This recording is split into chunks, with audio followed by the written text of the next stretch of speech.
Olá! Hoje a gente vai desvendar um cálculo que, olha, parece simples, mas é o que mantém navios gigantescos flutuando e, claro, o comércio global girando. É uma conta que pode separar uma navegação tranquila de um desastre de milhões. Então, bora mergulhar nisso. Pensa só, um navio pode afundar só porque entrou num rio? Parece uma ideia meio maluca, né? Afinal, o rio é mais calmo que o oceano. Mas a resposta é, acredite se quiser, um tipo de sim. E a física por trás disso é não só fascinante, mas, como a gente vai ver, é uma questão de segurança na navegação. E olha, isso aqui não é uma questãozinha de livro, não. O que a gente vai resolver é um problema real, tirado direto da prova de 2012 para se tornar prático de navios aqui no Brasil. Para quem não sabe, essa é uma das provas mais concorridas e difíceis do país. Para uma das profissões de maior responsabilidade que existem. A segurança do navio, da carga, da tripulação, tudo depende de acertar essa conta. Então, vamos imaginar a cena. Um navio enorme, de 2.500 toneladas. Ele está ali, no Oceano Atlântico, bem na boca do rio Amazonas. E o prático, que é o profissional que vai guiar esse gigante em segurança pelo rio, acaba de embarcar.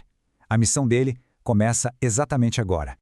E é essa pergunta que cai no colo do prático. Ele recebe os dados e a primeira coisa que precisa fazer é calcular. Beleza, quanto exatamente esse navio vai afundar mais quando sair do mar e entrar no rio? Não é só um quebra-cabeça, é uma conta com consequências bem reais. Para resolver essa charada, a gente precisa voltar lá na aula de física, no princípio de Arquimedes. Não tem mágica nenhuma aqui. É ciência pura. O que acontece é que a mudança do tipo de água, do oceano para o rio, muda completamente o jeito que o navio flutua. A lógica é até bem simples, na verdade. A água salgada do mar é mais densa, né? Tem mais sal e outras coisas dissolvidas nela. Essa densidade maior cria uma força para cima, o famoso empuxo, que é mais forte. É como se a água salgada segurasse o navio com mais vontade. Já a água doce do rio, por ser menos densa, dá menos apoio. O resultado? O navio afunda um pouquinho mais. E essa medida que diz o quão fundo o navio está na água tem um nome, é o calado. Pensa que é a parte do navio que fica debaixo d'água. E esse número, gente, é talvez o mais importante para o prático. É o que diz se o navio vai passar por um canal ou se vai raspar o fundo e encalhar. O nosso objetivo aqui é justamente calcular o novo calado. Beleza. Teoria na cabeça, agora vamos para a prática. A gente vai resolver isso aqui exatamente como um candidato a prático faria lá no dia da prova. Vamos passo a passo. Olha só os dados que a gente tem. O peso do navio, que é o deslocamento, 2.500 toneladas. O calado inicial dele na água salgada, 6,80 metros. As densidades da água salgada e da água doce. E por último, uma informação-chave, o T por centímetro, ou toneladas por centímetro de imersão. Esse nome complicado só quer dizer o seguinte, a cada 4 toneladas a mais de peso, o navio afunda 1 centímetro. Simples assim. Bom, o primeiro passo é calcular o tamanho dessa perda de ajuda da água.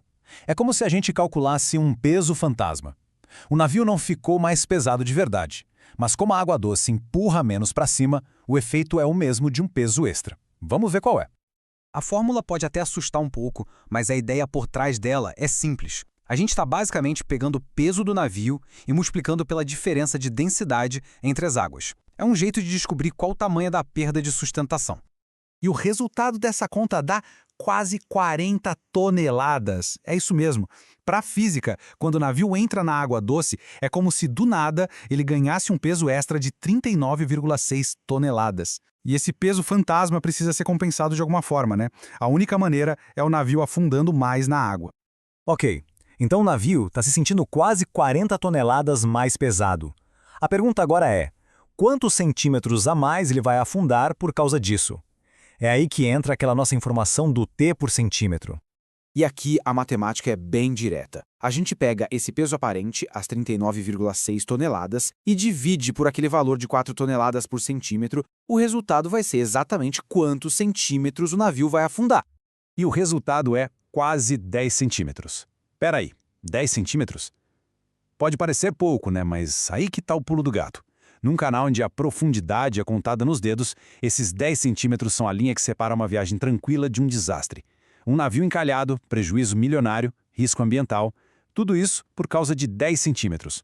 E agora a gente chega na parte final, a hora de juntar tudo. É a soma que não só responde à questão da prova, mas que garante a segurança da viagem inteira. A gente já tem o calado original e agora sabe exatamente quanto ele vai aumentar.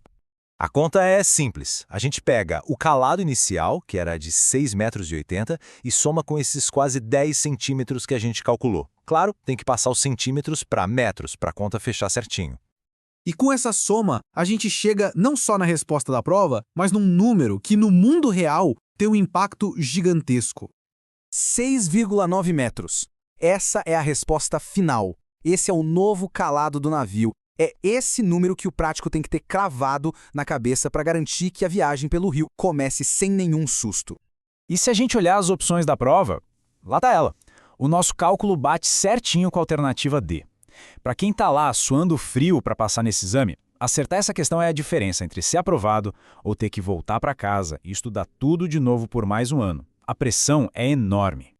Mas saindo da prova, indo para o mundo real, para o prático que está lá no navio, a importância disso é 1000 vezes maior. Acertar essa conta significa proteger a vida das pessoas a bordo, proteger um navio que vale uma fortuna, uma carga caríssima e, claro, evitar um desastre ambiental.